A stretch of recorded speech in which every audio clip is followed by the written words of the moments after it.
What is the most weirdest thing you've seen a friend do? Story number 1.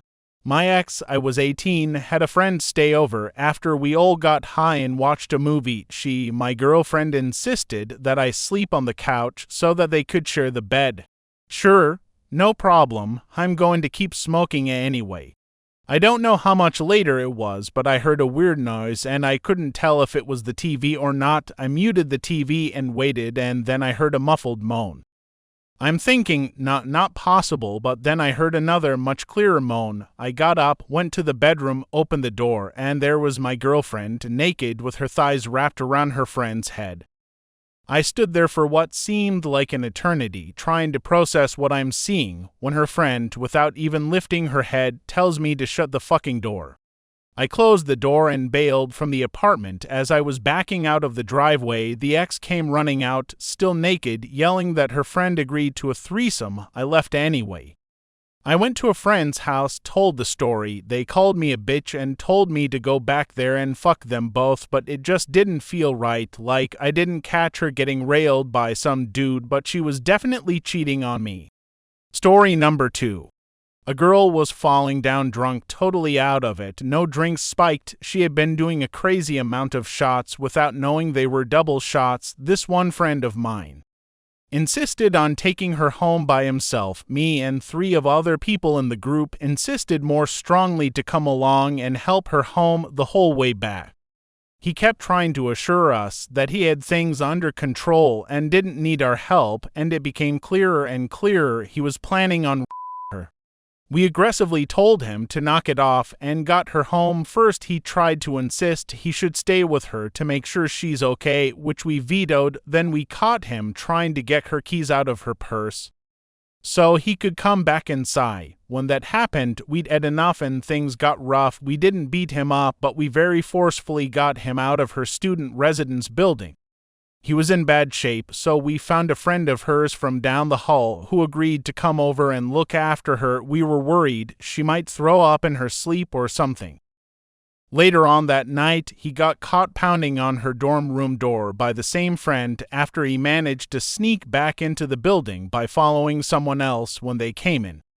The whole friend group split up over staying friends with him, but fuck that guy. She was literally passed out on her feet and totally incoherent.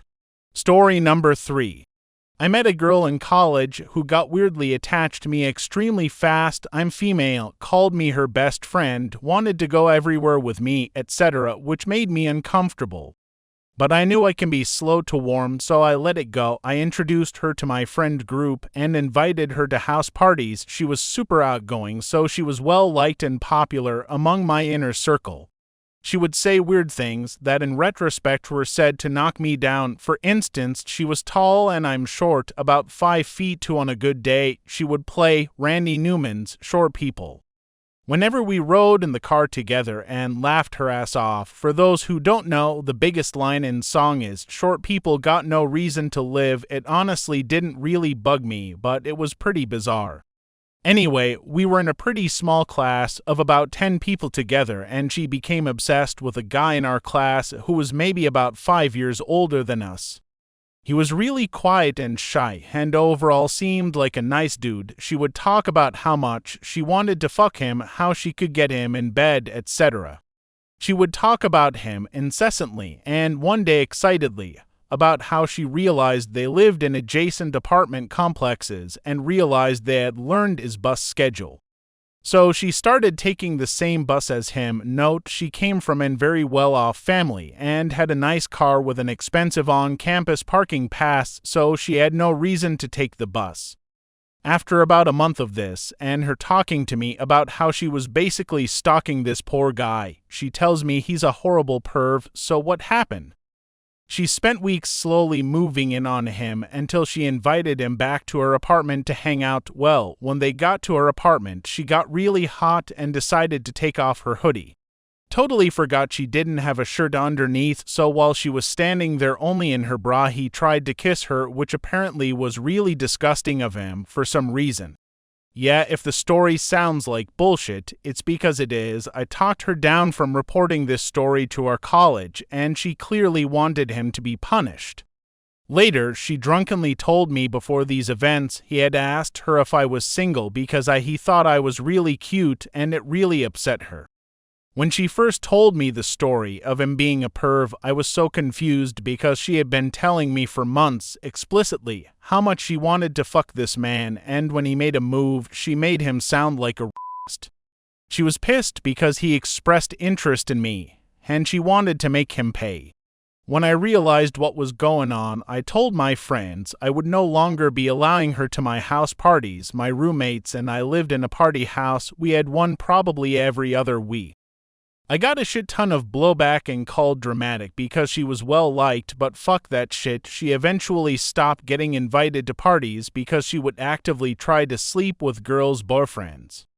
I still feel terrible for the guy. He was super shy, really nice, and she made him feel like a predator. I hope he realized she's a nutcase. Story number 4. A girl I was close with for quite a while. We'd slept together a few times. She invited me to a house party, insisted that she wanted it to be the night that we would make our involvement public. About an hour into the party, she goes off into another room with a different guy, spends the whole night there. Clearly her friends had been briefed about her intention to hook up with me because they proceeded to lecture me on how sleeping with a drunk girl would be taking advantage, and that I shouldn't put me desire to lose my virginity ahead of common decency. She was the first girl I slept with, as people weren't aware of that, they therefore thought I was a virgin. I spilled the beans that actually it wasn't the first time and that she had been involved with me previously, but that didn't change the fact that she was off with some other guy that night.